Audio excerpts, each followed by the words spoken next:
She thought her title in the HOA gave her the power to interrogate anyone, but she had no idea my son was secretly recording every word. When the cops came, she smiled smugly, until we played the tape. If you love justice served with a twist, don't forget to like, subscribe, and hit that bell icon. It was the kind of suburban neighborhood that looked like it had been plucked straight out of a real estate brochure. The lawns were manicured to perfection, not a blade of grass out of place, and every house stood like a model home with matching shutters, tastefully painted doors, and trimmed hedges that whispered conformity. We had spent years saving up for this move, searching for a place that felt secure, welcoming, and steady enough for our family to plant roots. When we finally signed the papers and packed the last of our boxes, it felt like the start of something good. My wife and I were still adjusting to the eerie silence that blanketed the streets like a heavy fog. There were no children's bikes scattered across sidewalks or basketballs bouncing against driveways. No dogs barking in yards or music floating through open windows. Just the hum of sprinklers and the occasional sound of a car slowing at an intersection. It was peaceful in a way that bordered on sterile. But we brushed that off as the usual quiet that came with early mornings during a weekday. We had only just arrived, after all. Maybe the place came to life in the evenings. The moving truck pulled in around 9 in the morning, a little behind schedule but manageable. Our son, Ethan, 12 years old and too sharp for his age, helped us unload boxes with an enthusiasm that faded quickly under the summer sun. We had barely made a dent when a voice called out from the sidewalk. It was polite at first, bright and lilting in a way that seemed rehearsed. I turned to find a woman standing at the edge of our driveway, arms folded over a clipboard pressed tightly to her chest. She was probably in her early 50s, with tightly curled hair dyed a shade too blonde to be natural. Her clothes were neat, pressed, and just a little too formal for a hot Thursday morning.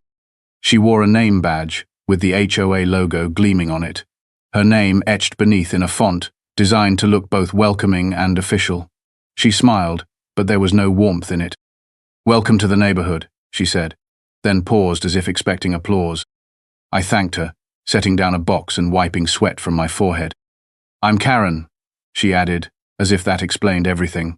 "I'm the president of the Homeowners Association." She waited another beat. My wife and I exchanged a glance.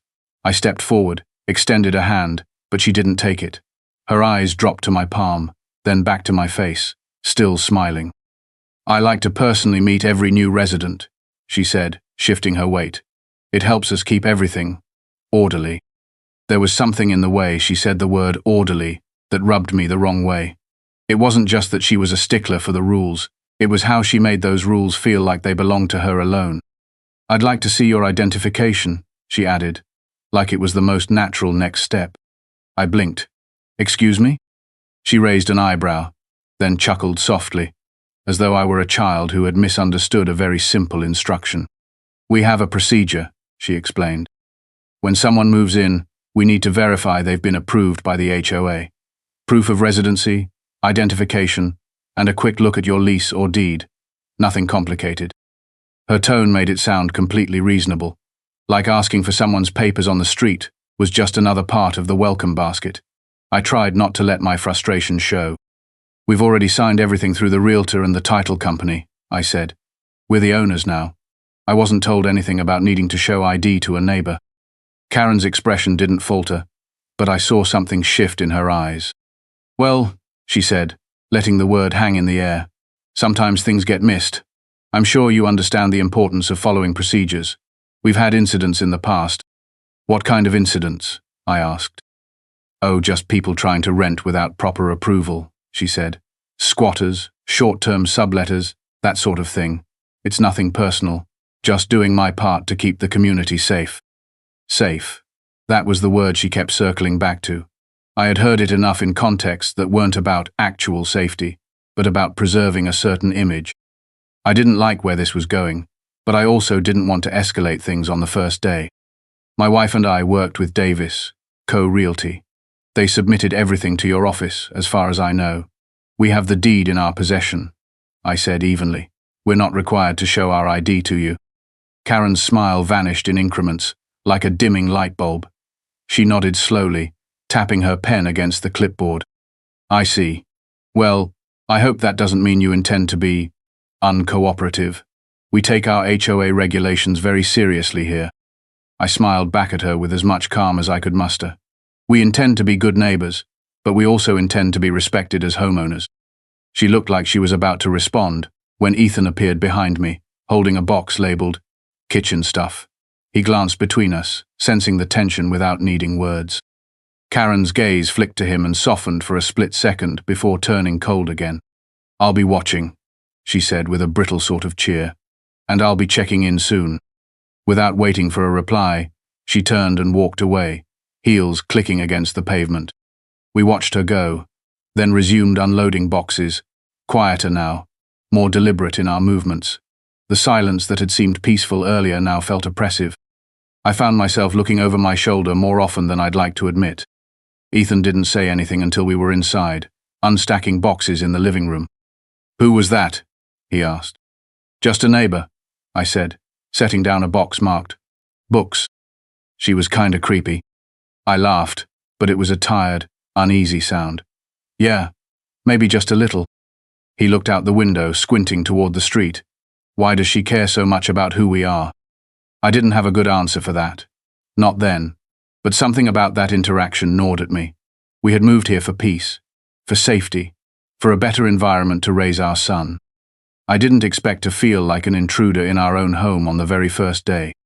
It was only later, when we were sitting on the floor eating takeout from the one open pizza place nearby, that Ethan brought it up again. "She didn't ask the moving guys for ID," he said, almost to himself. I looked up. "What do you mean?" "I saw her watching them. She didn't ask them who they were or anything. Just us." I considered that for a moment. It was hard to tell if it was just neighborhood protocol or something more pointed. But my gut told me this wasn't just about policies, it was about control. And about power. The kind of power some people think they have when no one stands up to them. I didn't know it yet, but Karen had decided we were a problem, a challenge, and she wasn't going to stop until we either backed down or pushed back. Fortunately, she didn't know about Ethan's curiosity, or his phone, or how closely he had started paying attention. 3 days after we moved in, the doorbell rang at exactly 10 o'clock in the morning. I was halfway through unpacking the garage, sweat dripping from my temples, trying to navigate a maze of mislabeled boxes and folding chairs that refused to cooperate. My wife was inside organizing the kitchen, and Ethan was in his room setting up his desk. The doorbell rang again, sharp and deliberate, as if whoever was standing there was counting the seconds it took us to respond. I wiped my hands on my shorts and stepped inside, already suspecting who it was. Sure enough, when I opened the door, there stood Karen.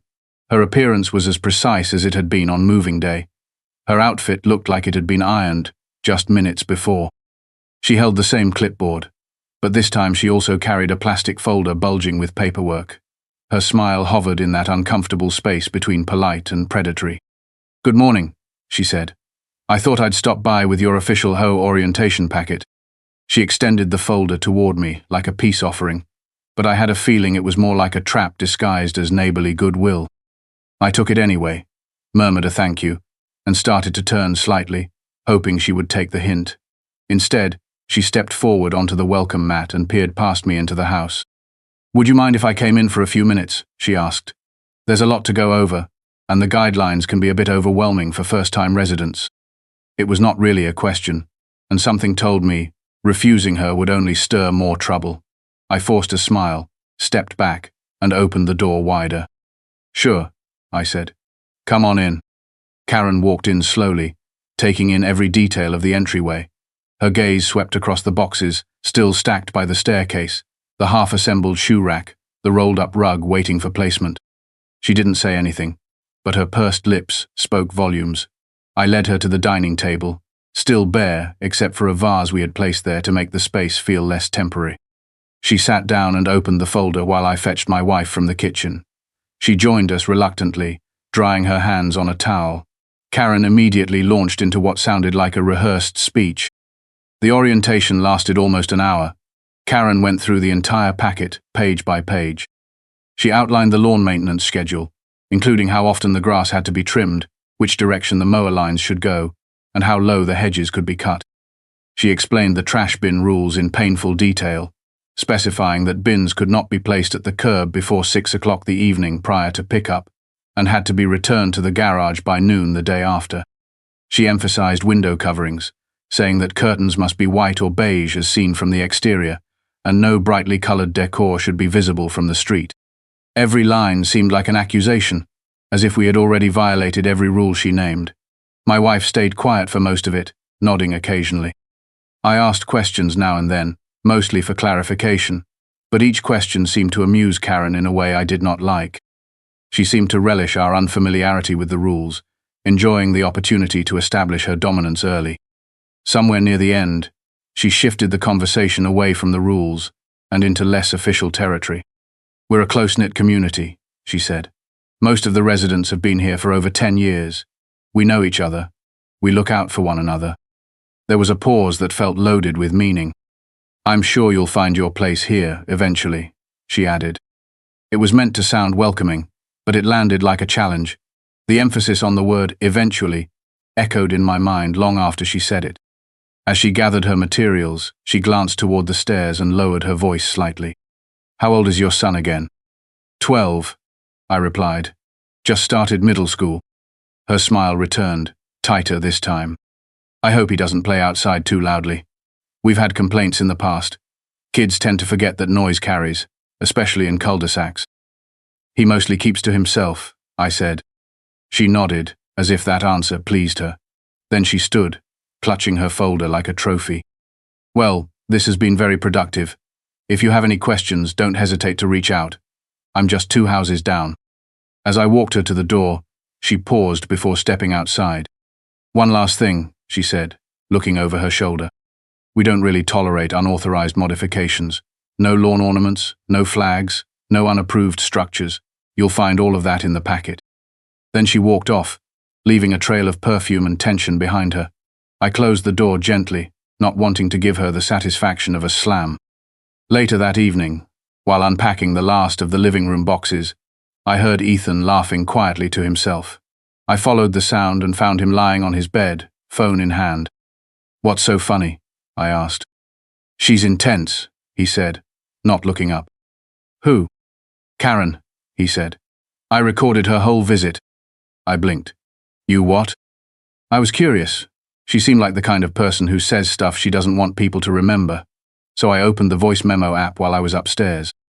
"I've got the whole HOA speech, the weird curtain rules, and her saying you don't belong yet. I even got the thing about me being loud."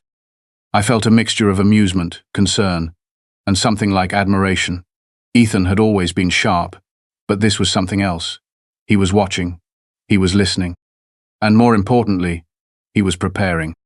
"You can't just record people without telling them," I said, trying to sound stern. "I know," he replied, "but she didn't say anything about it in the rules." He grinned. I couldn't help but laugh, even though I knew this wasn't a game. Karen had come into our home not to welcome us, but to size us up, to probe for weakness, to lay down the unspoken message that she was in charge. Her rules weren't just guidelines, they were walls. And she wanted to see how far she could push them before we pushed back. What she didn't know was that the quiet kid in the upstairs bedroom had just started building a defense. He wasn't loud, he wasn't rowdy, but he was paying attention, and he wasn't going to forget a single word. It did not take long for the welcome to wear thin. By the end of our first week in the neighborhood, Karen had become a regular fixture on our street, her silhouette almost always visible from some window or driveway. She was never idle, always walking with her clipboard tucked tightly under one arm and her phone in the other. I would have called it dedication if it had not felt so much like surveillance. The kind of watching that does not stop when you wave or smile but only sharpens, the eyes narrowing to memorize every detail of your front yard, your porch, your license plate. At first I tried to convince myself that I was imagining it. Maybe she was just enthusiastic. Maybe she treated every new family this way. Maybe we were being overly sensitive after the bizarre orientation meeting.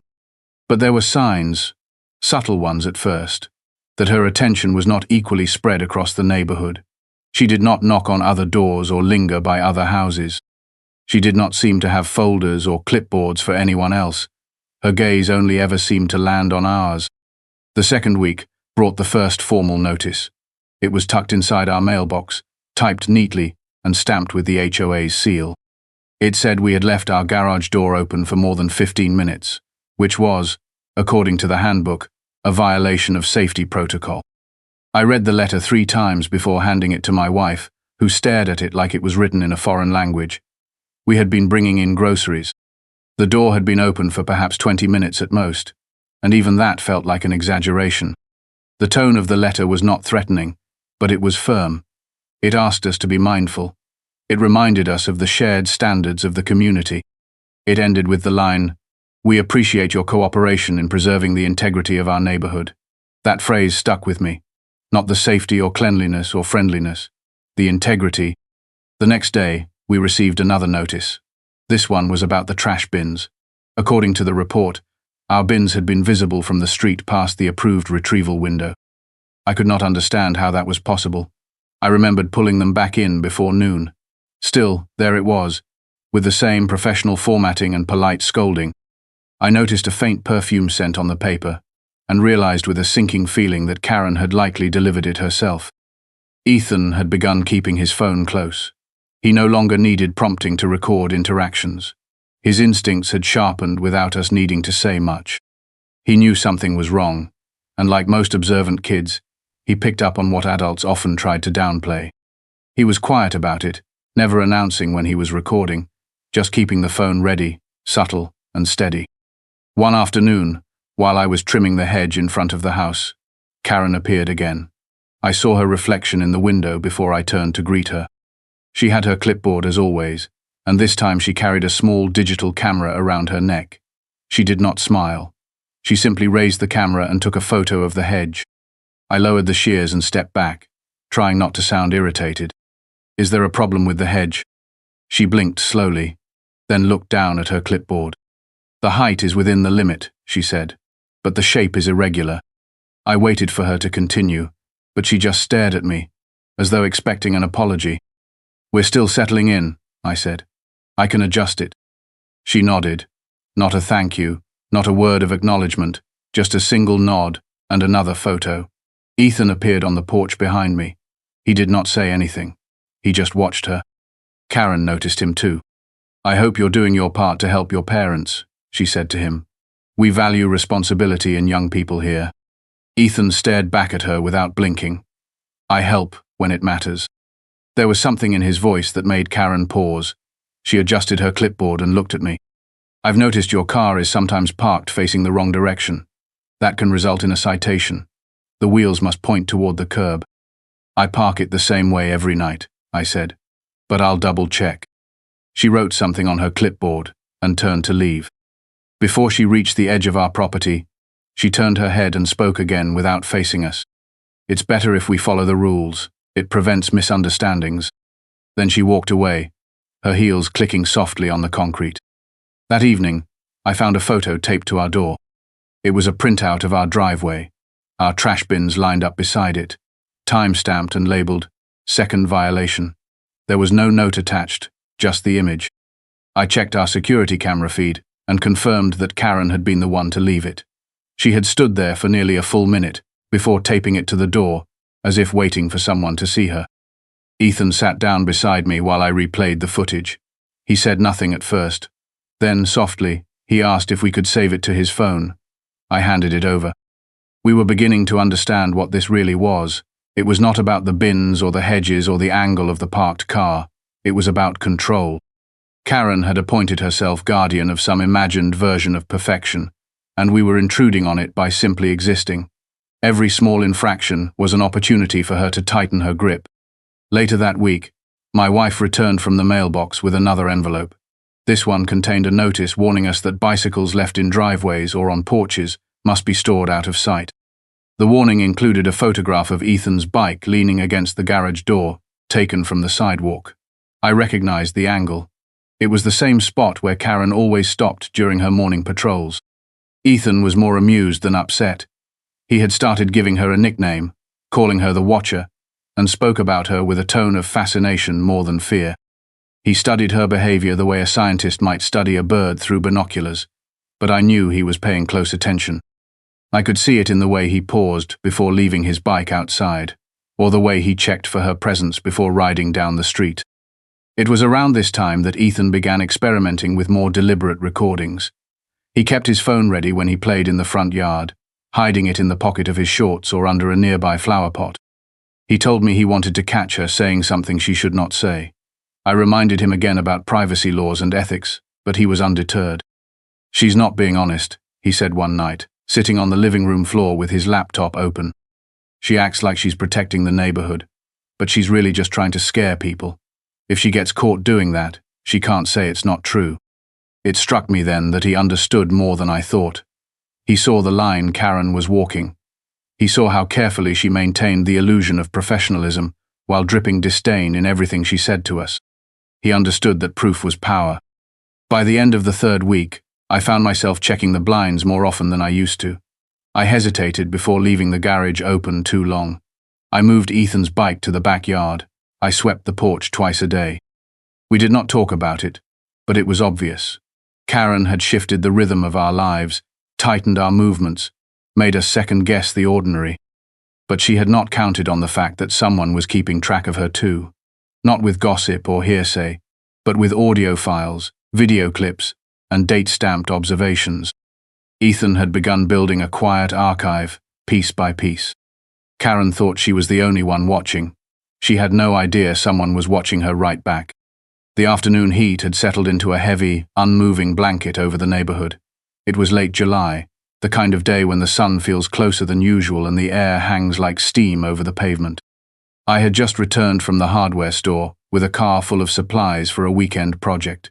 The plan was to build a few storage shelves in the garage and maybe fix the back fence where a storm had loosened the panels. The driveway was cluttered with bags of cement, wood planks, and a new cordless drill set I had been eyeing for months. I was sweaty, tired, and looking forward to getting inside to a cold drink. That was when she arrived again. Karen appeared from the left, walking briskly along the sidewalk, as if she had been timing her approach. She wore her usual uniform of beige slacks and a collared blouse buttoned all the way to her neck, clipboard tucked tightly to her side, phone already in her hand. There was no pretense of friendliness this time. No awkward smiles or forced pleasantries. Just a sharp gaze and a purpose that was written all over her face. I saw her coming and sighed. I wanted to pretend I did not, but it was too late. She stepped directly onto the driveway and stood between the tailgate of my car and the garage entrance. I glanced toward the house and saw Ethan watching from the window. He gave me a short nod and disappeared from view. I had no doubt he was already recording. Karen looked around at the tools and lumber as if surveying a crime scene. Then her eyes landed on me. "You cannot do construction without submitting a request for project approval," she said. I pulled my wallet from my back pocket and handed her the receipt from the store. "These are just supplies for a few storage shelves. They'll be in the garage. Nothing external. No changes to the structure." She barely looked at the receipt before folding her arms. "We still need to review any building materials being brought onto a property. Neighbors have complained in the past.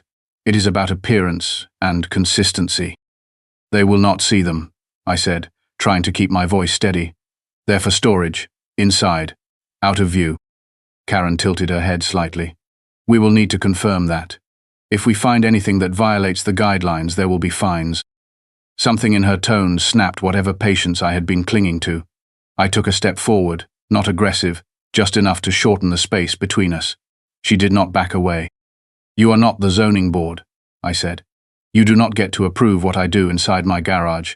If there is a problem, I will speak to the HOA board, not to you personally. You are not the entire HOA." Her expression froze. She opened her mouth to speak, then stopped. Her fingers tightened around her clipboard. "I represent the HOA and its interest in the community," she said finally.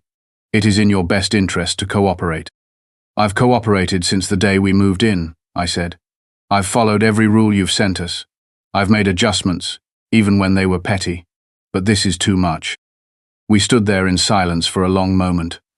She was not used to being challenged. Not directly, and certainly not in front of her audience, because by now, several neighbors had started to notice. A few garage doors were open, and people were leaning casually, pretending to organize tools or sweep floors. No one interrupted, but they were watching. Then Karen took a step forward and gestured at my chest with the edge of her clipboard. If you are unwilling to show identification, then I have no choice but to contact the authorities. For the safety of the neighborhood, we have to confirm who is living here." The accusation struck like a slap. My voice came quieter than before, but more focused. "You already know who we are. We bought this house legally. We have documentation, deeds, utility bills, everything. You are not a law enforcement officer. You don't have the right to demand identification from homeowners." She did not blink. "Then let the police sort it out." Karen pulled out her phone and began dialing. I stepped back, stunned. I had not expected her to go through with it, not in front of witnesses. But she tapped the screen and raised the phone to her ear, pacing the edge of the driveway with short, controlled steps. I heard her say the words clearly. "Yes, I'd like to report a suspicious person at my neighbor's address. They refuse to identify themselves. I am with the HOA and have reason to believe they may be trespassing." The way she said it was chilling, calm, precise, filled with the kind of coded language that always seemed to invite trouble. Suspicious, refuse, trespassing. She left just enough ambiguity to paint herself as a concerned citizen, not someone with a vendetta. I looked around. More neighbors had drifted into view. A couple stood at the corner, arms folded. Another had stepped onto his porch. Still, no one intervened. They just watched. I walked inside and told my wife what was happening. Her face went pale, and her hands clenched the edge of the kitchen counter. Ethan came down the stairs with his phone in hand. "I've got the whole thing," he said. "She's calling the police," I told him. "I know." I started recording the moment she walked up. We stood by the front windows, waiting. I could see Karen still pacing outside, still on the phone, nodding as if someone on the other end could see her. A few minutes later, the patrol car arrived.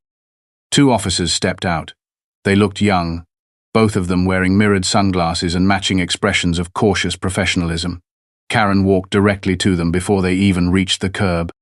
She launched into a detailed account of what had happened, pointing frequently toward our house, gesturing with her clipboard like she was presenting a case in court. I could not hear her words through the glass, but I did not need to. Her tone said everything. The officers knocked on our door a few minutes later. I opened it, holding my hands in front of me, not wanting any part of this to escalate. Ethan stood behind me, silent but alert. "Good afternoon," one officer said. "We received a call from your neighbor. Mind if we speak with you?" "Of course not," I said. "Please come in." We sat at the dining table while the officers explained the situation. They said they had to respond to the call because it included concerns about a potential trespassing. They asked for identification, and I handed them my license and a copy of the deed, which I had printed months ago and kept in our file cabinet for occasions like this. My wife showed them the utility bills with our names on them. Ethan stayed quiet. The officers reviewed everything, asked a few standard questions, and eventually began to soften. It became clear that nothing was out of order. I was polite but firm, and after about 20 minutes, they thanked us for our cooperation and said there was no issue. As they stood to leave, Ethan spoke up. "Would you like to hear what she actually said?" The officers paused. "I recorded the whole thing," he said, holding up his phone. "She said she was going to call the police to get us out of the neighborhood. She said we didn't belong here. That's why she did it. Not because she was worried, because she was angry." The officers exchanged a look. "You recorded it?" one asked. "Yes, I always do. She's been harassing us since we moved in. I've got everything on here." He did not flinch. He did not raise his voice. He just stood there, 12 years old, holding a piece of truth that no one could dismiss. The officers did not take the phone. They said they could not listen to recordings without consent from both parties unless a crime had been committed. But I saw something in their expressions shift. A small realization. They thanked us again and left. Karen stood outside, watching them walk back to their patrol car. Her expression faltered for the first time. The smug confidence she wore like a second skin slipped just enough to reveal confusion. She had expected us to panic, to back down, to fold under the weight of official presence. She did not know yet that the real weight was the truth Ethan had been collecting. Not shouted in anger, not thrown around recklessly, but captured quietly and patiently.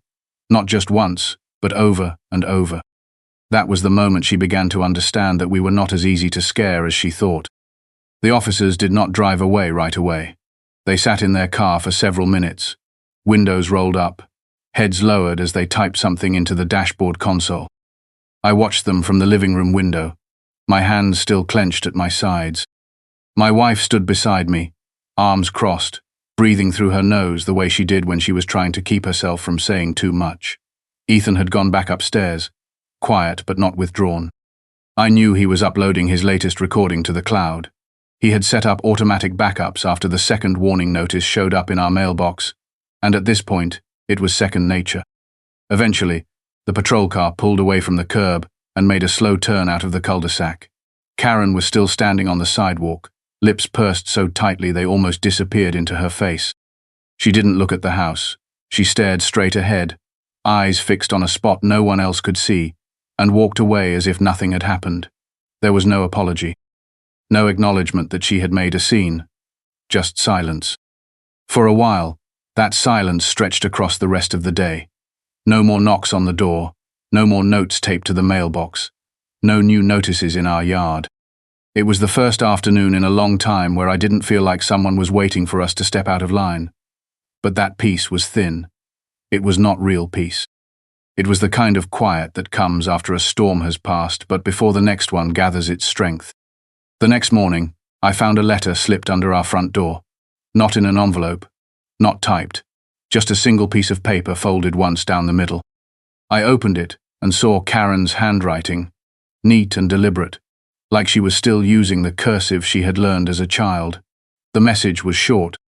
It read, "Let's not make things more difficult than they have to be. I am still within my rights as a board member. You should think carefully about how you continue."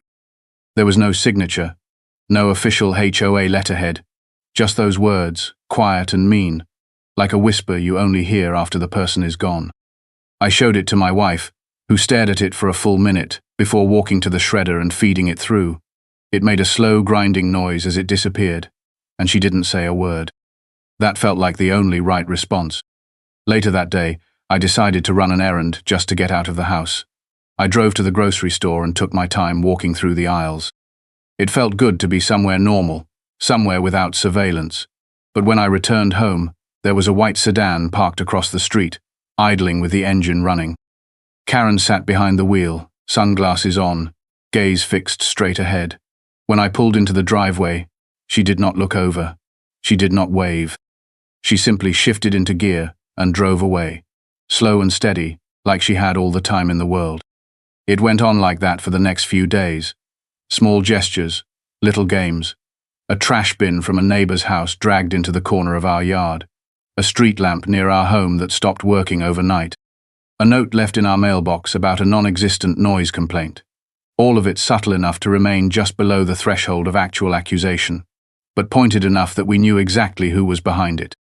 Karen had shifted tactics. Her confrontation with the police hadn't scared us, and now she was retreating into something more elusive. It was like she was trying to become the air around us. Constant, unshakable, and just quiet enough that no one else could accuse her of doing anything wrong. Then, one evening near the end of the week, she returned to form. It was nearly dusk, and the sky was soaked in the gold and violet tones that made the whole neighborhood look like a movie set. I was sweeping the walkway in front of our house when I heard her voice from behind me. "You haven't learned much, have you?" I turned slowly, already tired. "I don't have time for another lecture," I said. "Whatever this is, we're not playing anymore." She took a step forward and looked around, as if to make sure no one else was watching. Then she smiled. Not the tight-lipped smile of her usual routine, but something more sinister, something practiced. "I know how these things go," she said. "New people move in, think they're above the rules, make noise, complain to the board, stir up trouble."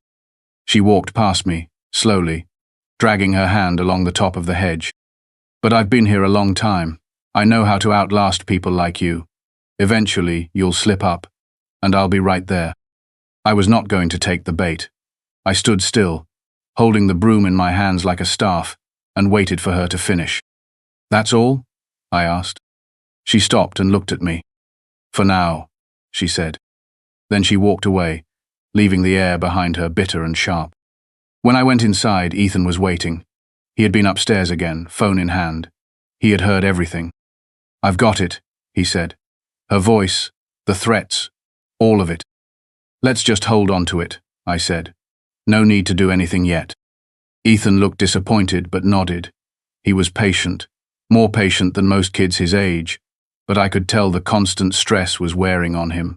It was wearing on all of us. The next morning, we woke to find our mailbox open and empty.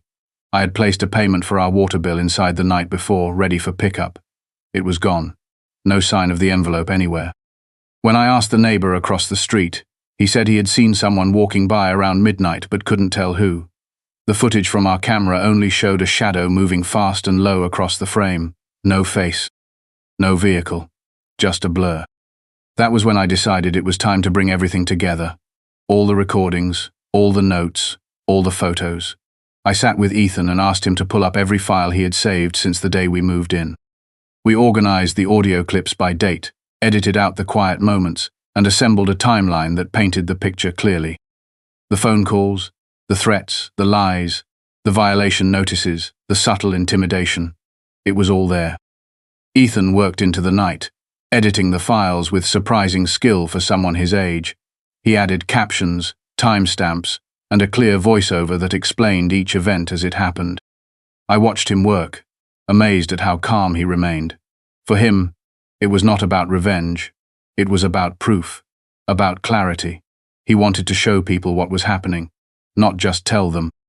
By the time we finished, we had nearly 40 minutes of footage, enough to tell a story that could no longer be dismissed as neighborly disagreements or misunderstandings. Karen had made herself the authority in our lives. She had called the police on us, tried to humiliate us, and manipulated the neighborhood under the guise of responsibility. But now, for the first time, we had something she did not. We had the truth, recorded in her own voice. And soon, everyone else would hear it too. By the time the sun rose on Saturday morning, Ethan had already uploaded the video. He titled it simply but deliberately, "Oh, Karen, Exposed." The thumbnail showed a still frame of her pointing at our garage with that clipboard in her hand and a grim expression on her face. In the lower corner, Ethan had inserted a timecode and location label to make it look like security footage, even though it came from his phone. The video had everything: audio of Karen threatening to call the police, her comments about us not belonging, the implication that she had the authority to remove people she found inconvenient, and the footage of her lying to officers. Ethan included a short narration to tie it all together, calm and steady, never mocking or aggressive, just focused and clear. He posted it on every neighborhood Facebook group he could find.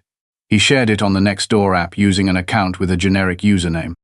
He uploaded it to a local forum about homeowners associations that he discovered through a web search. I watched from the living room as the view count began to climb.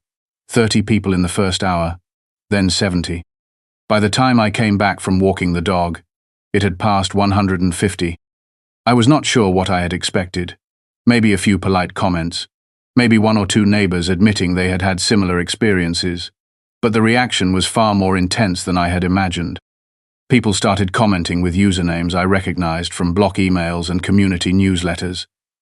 One man who lived 2 streets over said Karen had warned him not to leave a small American flag in his yard on Memorial Day. Another person said she reported them to the board because their Halloween decorations were too aggressive. Someone else mentioned how she had called animal control on their family for walking a large dog without a leash, even though the dog had been leashed the entire time. The comments were a cascade of stories that painted a larger picture than even we had imagined. Karen had been doing this for years, not just to us, but to others too. She had found ways to wrap her authority in rules and regulations, wielding the HOA like a shield, while she harassed anyone who did not fit into her narrow idea of order. By noon, the video had been shared dozens of times. Someone posted it to the neighborhood's private email group, which Karen usually moderated. I could only imagine her reaction when she saw it. My phone buzzed repeatedly with email alerts. Most were from neighbors I barely knew, thanking us for sharing what had been happening and asking if they could share their own experiences. A few others admitted they had always felt something was wrong but had never spoken up. Around 1 in the afternoon, I received a message from Paul Lynn, one of the HOA board members. We had only met him once at a community meeting, where he had said almost nothing and left before the refreshments were served. His email was short and formal. He said the board was aware of the video and would be scheduling an emergency meeting to review it and other complaints that had since come forward. He did not offer an opinion, but the message itself felt like a shift. Something had cracked. Later that day, I took a walk with Ethan down to the community mailbox area. As we walked, a few neighbors waved. One woman gave Ethan a thumbs up. Another man leaned over his fence and said, "Good job, kid," before returning to his hedge clippers. No one said Karen's name out loud, but it was clear they had all seen the video. The silence that used to blanket the streets had changed. It had taken on a different tone, not one of fear or submission, but of quiet anticipation. That evening, just before dinner, there was a knock at the door. It was quiet but firm. I opened it to find Karen standing there, arms crossed, her clipboard nowhere in sight. For the first time since we met her, she looked uncertain. Her jaw was tight, and her eyes were shadowed in a way that had nothing to do with the porch light. "I saw the video," she said. "I assume your son recorded it." "He did," I said. Her eyes narrowed. "You think this is going to help you?" I said nothing. She took a step closer. "You made a mistake," she said. "You violated privacy laws, spread defamatory material, and you have no idea what you've started." "You called the police on a family you knew had done nothing wrong," I replied. "You have been watching us, intimidating us, and punishing us with bogus citations. That's all in the video. You did that to yourself." Karen's face twitched. She opened her mouth to speak, but nothing came out. After a moment, she turned on her heel and walked away without another word. Ethan had been listening from the hallway. As soon as the door closed, he stepped forward. "She's mad," he said. "She's cornered," I corrected. "That's not the same thing." That night, we received another message from Paul Lynn. The board meeting would take place Monday evening at the community center. It would be open to all residents, and the agenda would include review of board member conduct and complaints from residents. It did not mention Karen by name, but it did not need to. We spent Sunday quietly. No new visits, no fresh citations, just a strange calm that settled over the house like we had emerged from something and were now waiting to see what it had meant. Ethan spent part of the day reviewing other files, organizing them, preparing copies just in case. I helped him where I could, but mostly stayed out of his way. He had a system. He knew what he was doing. On Monday evening, we arrived at the community center just before 6 o'clock. The parking lot was full. Cars lined the curb, and clusters of residents stood outside the entrance talking in low voices. When we stepped inside, the room buzzed with energy. Rows of folding chairs filled the space, most of them already occupied. At the front of the room sat the 5 HOA board members, including Karen, who looked even more tense than she had the day before. Paul Lynn cleared his throat and called the meeting to order. He explained that recent events had prompted the board to review certain concerns. Then he opened the floor to resident comments. What followed was not angry or chaotic. It was calm, deliberate, and damning. One by one, people stood and shared their stories. Some spoke quietly, others with emotion. A retired couple talked about being fined for a lawn gnome. A young mother described how Karen had reported her for an unapproved baby swing on the front porch. A teenager said she was followed to the mailbox and asked who she was visiting. Then Paul turned to us. "We've received a number of concerns about your family's experience," he said. "Would you like to share anything?" I looked to Ethan. He stepped forward and raised his phone. "I have recordings," he said. "Karen said a lot of things to us that I don't think are part of the HOA rules. I think people deserve to hear them." And then he played them. He did not raise his voice. He did not exaggerate. He let Karen speak for herself, captured in her own words. The room was silent as her voice filled the air, cool and firm, issuing threats, twisting rules, and speaking about our family like we were an infestation. When it was done, no one said a word for a long time. Then Paul thanked Ethan and looked to the board. "We will discuss what we've heard in closed session," he said, "and we'll notify the community of the outcome." We walked out of that room into the cool night air, surrounded by silence. But it was not the kind of silence Karen had cultivated. It was something different, a silence full of recognition. The beginning of something shifting. Karen did not follow us out. She stayed behind the table, alone, unmoving. And for the first time, she looked like the one who did not belong. The next few days unfolded with a strange sense of suspense hanging in the air. The neighborhood, once quiet in a way that felt almost frozen, now buzzed with quiet murmurs and sidelong glances. People walked their dogs with more purpose, crossed lawns with a new confidence, and lingered at the community mailbox a little longer than usual. I noticed conversations that paused when I passed, only to resume once I was a few steps beyond. Not in a malicious way, but in that hushed, uncertain tone people use when a long-kept secret is finally dragged out into the light and no one knows what will happen next. Karen's car was still parked in her usual spot, 2 houses down, though I did not see her behind the wheel as often. She no longer made her morning patrols. There were no more notes left in our mailbox or taped to our door. No more phone calls to the police. No new citations. She had gone quiet, but not in the way she preferred. It was the silence of someone who had been exposed and was waiting to see if the storm would pass or grow stronger. The board sent out a notice the following Friday. It was short and formal, informing residents that they had completed their internal review and would be holding a vote the next week regarding the status of one of their officers. Again, no names were mentioned, but no one had any doubt about who the notice was referring to. The phrase, formal vote of confidence, had never appeared in an HOA letter before, and it set the tone for what was coming. By that weekend, people had begun reaching out more openly. I received a knock on the door Saturday afternoon from a man named Richard who lived at the far end of the street. He introduced himself and said he had lived in the neighborhood for 15 years. He shook my hand firmly and apologized for not coming by sooner. Then he said something that surprised me. He told me he had been quietly documenting Karen's behavior for months. He had emails, notices, even photos. He said he had once submitted a complaint but received no follow-up. After the video Ethan released, he went back through his files and realized just how much he had let slide. Others began to do the same. I heard from a woman named Susan who had lived directly across from Karen for almost a decade.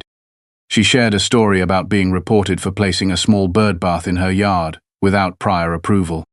Another couple who had just moved in 6 months before said they were threatened with a fine because their porch light was too bright. All of these moments had seemed isolated until now. But when placed together, they formed a picture that could not be ignored. Ethan listened to each news story with interest. He kept updating his folder of files, sorting everything by date and subject. I watched him work on his laptop one afternoon and realized he had created a full timeline stretching back to the day we moved in. Each event was marked with a color-coded tab, complete with video, audio, and a summary of what had happened. He had even built a section for testimonies from neighbors, compiling statements they sent him by email or shared in person. It was not just a collection anymore, it was a case file. Karen, on the other hand, seemed to have shifted into damage control. Though we rarely saw her outside, word spread quickly that she had begun reaching out to residents individually. One neighbor, who spoke to me while trimming his rose bushes, said she had called him directly and asked if he would support her in the upcoming vote.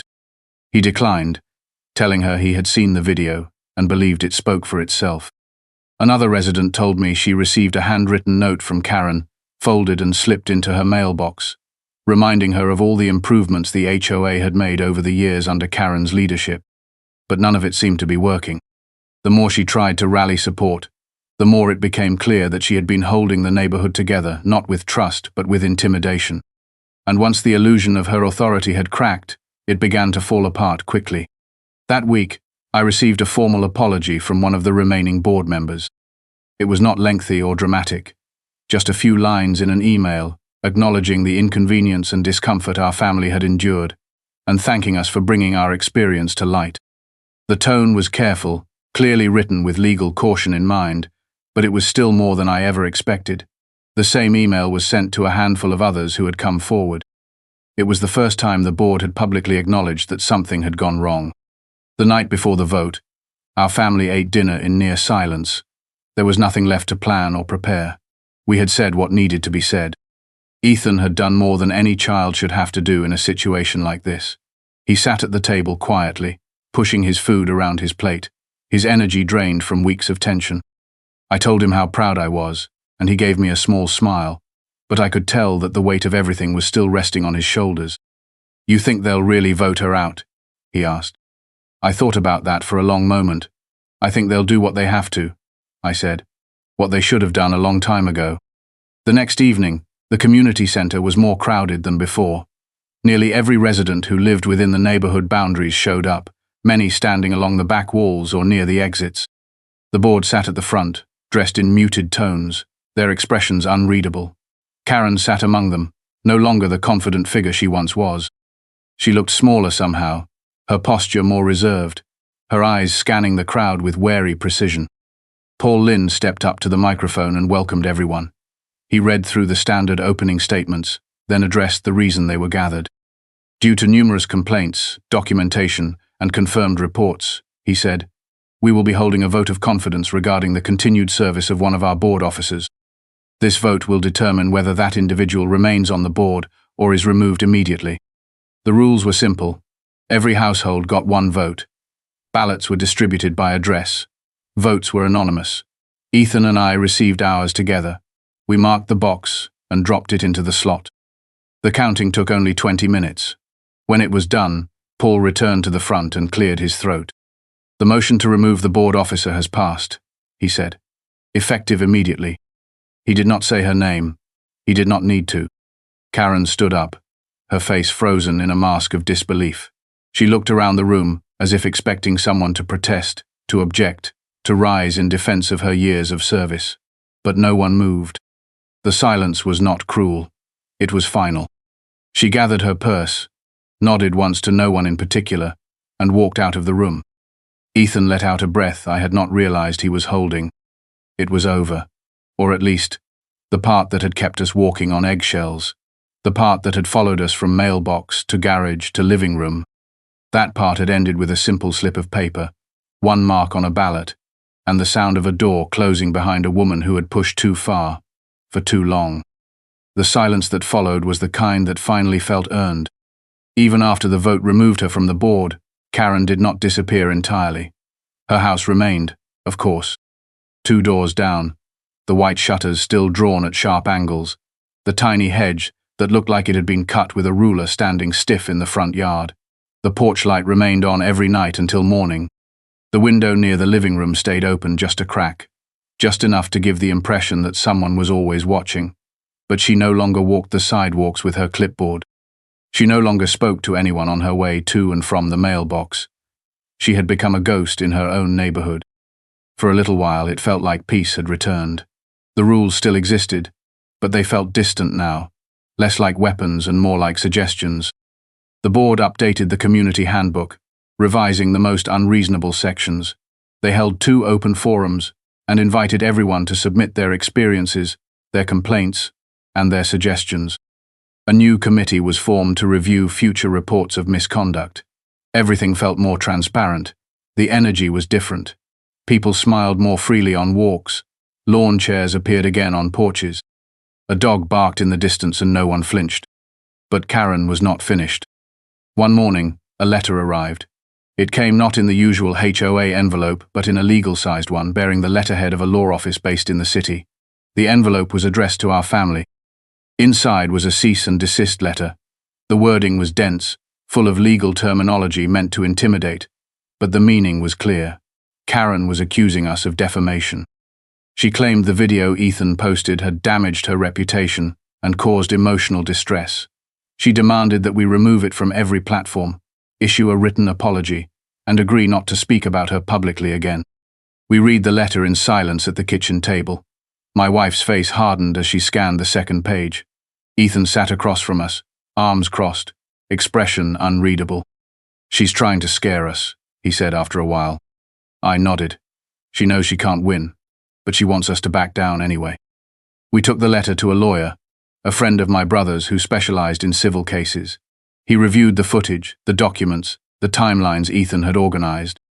After 2 days, he called and said that the letter held no real legal weight. Karen had no evidence of falsehood. Everything posted in the video came directly from recordings of her own actions and statements. Nothing was fabricated. There was no malicious editing. And more importantly, the content had been shared in a way that was consistent with state laws on public speech and documentation in residential settings. "You're fine," the lawyer said, "but she might try again." We considered taking down the video anyway, just to end it. My wife suggested that maybe we had made our point and did not need to stir the pot further, but Ethan was the one who stopped us. "She wants to erase what happened," he said. "If we take it down, it's like it never mattered." There was no malice in his voice. He was not angry. He just understood what this had become. It was not about punishment anymore. It was about truth. And the power people tried to take when they thought no one was watching. So we left the video up. A week later, Ethan received an email from someone he did not recognize. It came from a different state and included only a brief message thanking him for sharing the video. The sender said their family had gone through something similar with their HOA president, and that seeing Ethan stand up to someone like Karen gave them the courage to speak out. By the end of that month, we had received more than 20 messages like that. People from different neighborhoods, different cities, even a few from outside the country. They shared stories, asked for advice, or just said thank you. Ethan read every message. He replied to most of them. It became something more than a neighborhood dispute. It became a conversation about what happens when authority becomes unchecked, when people use small titles to justify big behavior, when silence allows the wrong people to lead. It was never just about Karen. She had become a symbol, not by choice, but by example. Then, as if sensing that her tactics were failing, Karen escalated again. One morning, the neighborhood group chat lit up with a strange message. A new website had appeared, created anonymously, and it hosted a single video that tried to discredit Ethan's original post. The video used grainy zoom-ins, selective clips, and bold red text accusing our family of manipulating the narrative. The voiceover sounded like it had been recorded through a filter. The message was clear. We were the real problem. People were not convinced. Within hours, someone posted a side-by-side comparison showing how the new video had been doctored. Another neighbor pointed out that the metadata of the file revealed it had been uploaded from an IP address linked to a house on our street. The same neighbor then posted a screenshot showing that Karen's personal email had been used to register a domain months earlier for another local campaign she had tried to run. It crumbled fast. By that afternoon, the site had been taken down. Whether by her or someone else, no one knew. But the damage to her credibility deepened. Even those who had once defended her began to grow quiet. The isolation she had once imposed on others now turned inward. Karen's house stayed dark more often. Her car remained parked for days at a time. The porch light flickered and then stopped working altogether. I did not see her again after that month. Not once. One of the neighbors said they thought she had put her house up for sale. Another said she was trying to find a way to appeal her removal from the board. But nothing came of it. No new legal threats. No more retaliation. She had lost her grip, and with it, the fear she once wielded so easily. Ethan moved on more quickly than I expected. School started again in the fall, and he buried himself in new classes, projects, and after-school robotics club. He told the story once in an essay for an assignment about community responsibility. His teacher asked to share it with the school newspaper, and he agreed under one condition: no names. "It's not about her," he said. "It's about what people let happen." We framed that essay and hung it on the wall by his bedroom door. Every time I pass it, I remember the first day we met Karen, the questions she asked, the clipboard in her hand, the way she looked at us like we were a problem to be solved.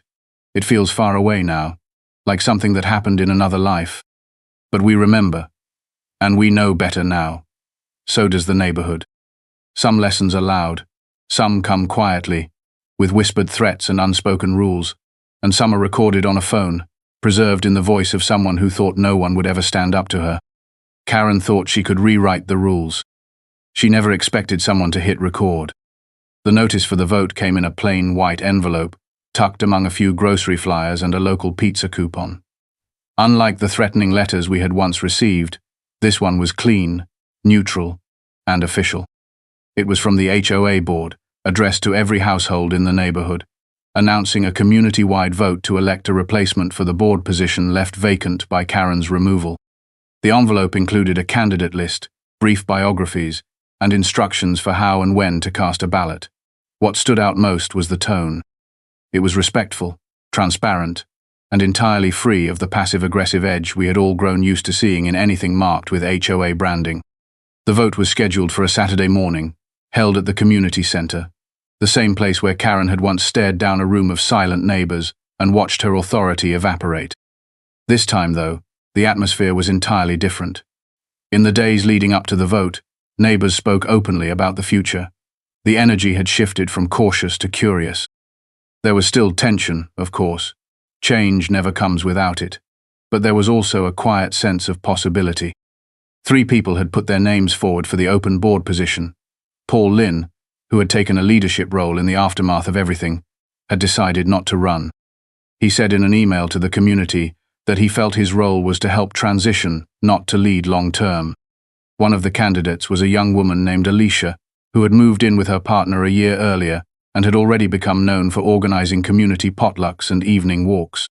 Another was a retired school principal who had lived in the neighborhood for over 20 years and spoke softly but with clear conviction.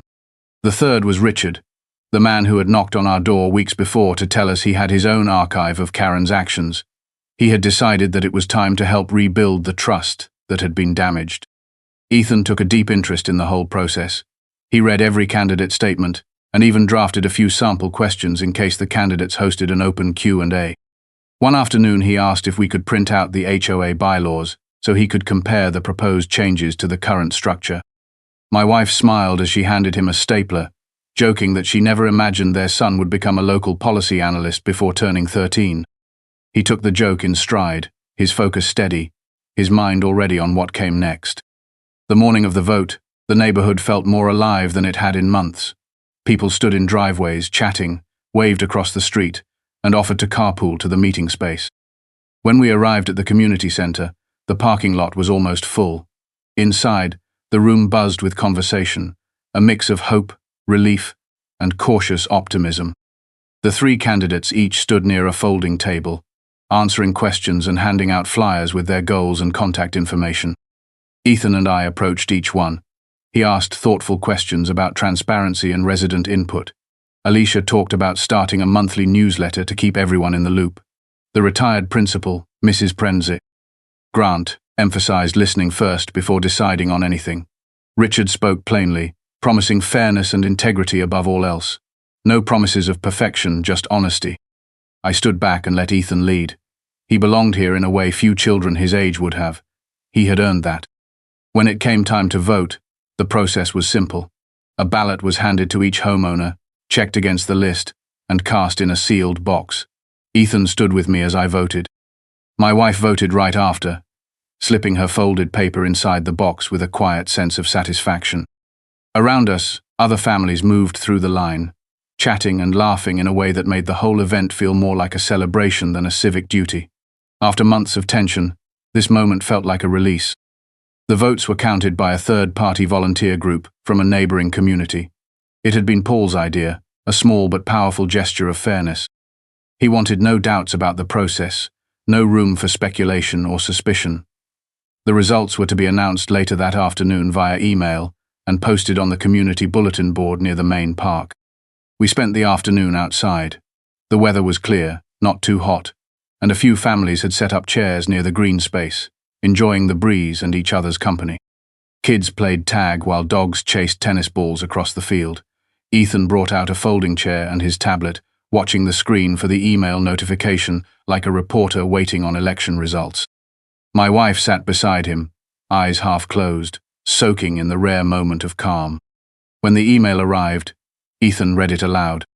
"Dear residents," he said, "thank you for participating in today's special election. We are pleased to announce that Richard Martin has been elected as your new board officer, effective immediately. We look forward to working together to maintain a safe, respectful, and transparent community." He smiled as he read the words. Not a big smile, just enough to show that something inside him had relaxed. Later that evening, Richard came to our door. He wore a simple button-up shirt and carried a small folder in his hand. He thanked us for our support, but more than that, he thanked Ethan for showing him what leadership really looked like. "You reminded us that the rules are meant to serve the people," he said, "not control them." Ethan looked down, unsure of how to respond, but I saw the way he stood a little taller after that. Richard told us the board's first goal was to revise the complaint process so that no single person could ever weaponize it again. They would also introduce term limits, regular community check-ins, and open forums every quarter. He invited Ethan to speak at the next meeting, not to retell everything that had happened, but to help shape how things should look going forward. Ethan said he would think about it. That night, we sat together in the backyard under the string lights we had finally hung after months of debating whether they would be considered a violation. The air was cool, and for the first time since moving in, we could sit without watching the shadows or checking for sudden footsteps. We talked about the election, about the neighbors we had met, about the way things had changed. My wife said she felt like she could finally breathe. Ethan nodded, chewing on a blade of grass between his teeth like he had when he was much younger. "I didn't expect this to happen," he said. "You mean the vote?" I asked. "No," he said. "I didn't expect people to listen. I thought about that, about how long we had endured in silence, about how many others had done the same, about how easy it was to think no one would care, and about how one person, one quiet, determined voice, can change everything." "You gave them a reason to," I said. He smiled again, just barely. Above us, the stars were beginning to show. The wind moved gently through the trees, and the porch light from Karen's house stayed dark. For the first time, the neighborhood felt like it belonged to everyone again. The house felt different now. It was not that anything had changed physically. The walls were the same color, the furniture sat in the same places, the framed photos on the mantel remained untouched. But the air had shifted. The weight that had pressed against us from the moment we moved in had lifted. We no longer checked the blinds before walking out the front door. We no longer waited for confrontation in the middle of the afternoon, or braced ourselves for new notices crammed into the mailbox. There was still structure and order, but it felt like something we chose now, rather than something we were forced into. In the weeks following the election, the community began to settle into its new rhythm. The revised HOA guidelines arrived in the mail in a simple folder, cleanly written, stripped of confusing language and excessive threats. The new board had worked with residents to create policies that made sense, that respected boundaries, and that left room for common sense. No more fines for wind-blown trash cans. No more surveillance-level expectations about curtain, color, or porch lighting. The rules still asked for respect and care, but the tone was entirely different. It was about community now, not control. Richard proved to be the kind of leader people had hoped for. He did not pretend to have all the answers, and he did not talk down to anyone. He walked the neighborhood regularly, but without the stiffness that had once made such patrols feel like audits. Instead, he stopped to chat with children, asked about people's dogs by name, and remembered what people did for a living. He never carried a clipboard. He visited us a few times, not with questions or warnings, but just to say hello. Each time, he thanked Ethan quietly and sincerely. He never asked for credit or suggested we owed anything in return. He just reminded us that our willingness to speak had helped change things. Karen's house eventually went up for sale. The listing appeared online without fanfare, a brief entry with professional photos and a price just a little below the neighborhood average. There were no open houses. A private sale, according to what we heard. No one knew where she went, and no one asked. It felt like the final breath of a long-held tension, slipping quietly into the past. Ethan watched all of it with a kind of calm awareness. He had not become arrogant from the attention. If anything, he had become more thoughtful, more observant. He still received the occasional message from someone who had seen the original video. Some were neighbors from other towns. Some were teenagers who said they had never felt like their voices mattered until they watched his story. He read every message, but he responded to fewer now. It was not out of rudeness. He just seemed to be moving on. School became his focus again. Robotics competitions, group projects, late-night study sessions filled with laughter and frustration. He started helping one of his teachers with the yearbook layout. One evening, he brought home a stack of pages and sat cross-legged on the living room floor, reviewing captions and editing photos with the same intensity he had once used to document Karen's behavior. He seemed lighter, but more grounded too, like he had grown in a way that had nothing to do with age and everything to do with understanding what people were capable of. I often thought about how everything might have gone differently if we had ignored the first few incidents. If we had written off Karen's behavior as harmless or brushed off Ethan's recordings as unnecessary. It would have been easier in the moment, quieter, but the silence would have come with a cost. Not just for us, but for everyone who had learned to live in fear of making small mistakes that became personal offenses. Ethan had made the choice none of us were prepared to make. He had chosen to notice, to record, and to share. He had trusted that the truth mattered. That lesson stayed with me. One day, late in the fall, I found Ethan sitting on the back porch after dinner. The sky was a soft wash of orange and pink, the trees near the edge of the yard trembling in the breeze. I sat beside him and waited for a while before speaking. "You thinking about her?" I asked. He shook his head. "Not really." There was a long pause before he spoke again. "I was thinking about how people follow rules even when they know they're wrong," he said. "Because it's easier. Because they're scared." I nodded. It takes someone brave to say no. He looked out toward the yard, the grass already collecting fallen leaves. "I didn't feel brave," he said. "You didn't need to," I replied. "You just needed to be honest." He thought about that for a long moment, then smiled. "I guess I did that." We sat in silence after that, the kind that felt full rather than empty, the kind that needed no explanation. Around the holidays, the new HOA board hosted a community gathering, a winter party at the park with string lights in the trees, folding tables full of baked goods, and a fire pit where kids roasted marshmallows. Someone brought a speaker and played holiday music. Dogs wore sweaters. Neighbors who had once barely nodded now stood in circles laughing, cups of cider in hand. Richard gave a short speech, nothing formal. He thanked everyone for their patience, their courage, and their willingness to make things better. He mentioned no names, pointed no fingers, but everyone knew what he meant. Afterward, he pulled Ethan aside and gave him a small box. Inside was a metal pin shaped like a microphone, the kind worn on jackets. Ethan looked confused, then smiled quietly. "For speaking up," Richard said. "Not everyone can, but some of us need to see that it's possible." Ethan wore it home, not for attention, but as a reminder. We passed Karen's house on the way back. The windows were dark. A for sale sign still stood in the yard, now crooked and weather-worn. Someone would eventually buy it, paint the walls a new color, plant something different near the porch. It would become just another house again. The story behind it would fade, slowly, until only a few people remembered how it once felt to live under its shadow. But we would remember, not out of bitterness or anger, but because of what it taught us. Some stories do not end with a loud conclusion. They end in the quiet after, in the way neighbors greet each other more kindly, in the way a boy learns his voice has weight, in the way a family finds peace without needing to hide behind closed blinds. We moved to that neighborhood looking for safety. We did not expect to find something stronger, a sense of belonging built not on compliance but on respect, on truth, on a shared understanding that silence helps no one. Karen called the cops because we would not show her our ID. She expected fear. She expected silence. Instead, my son hit play. And everything changed.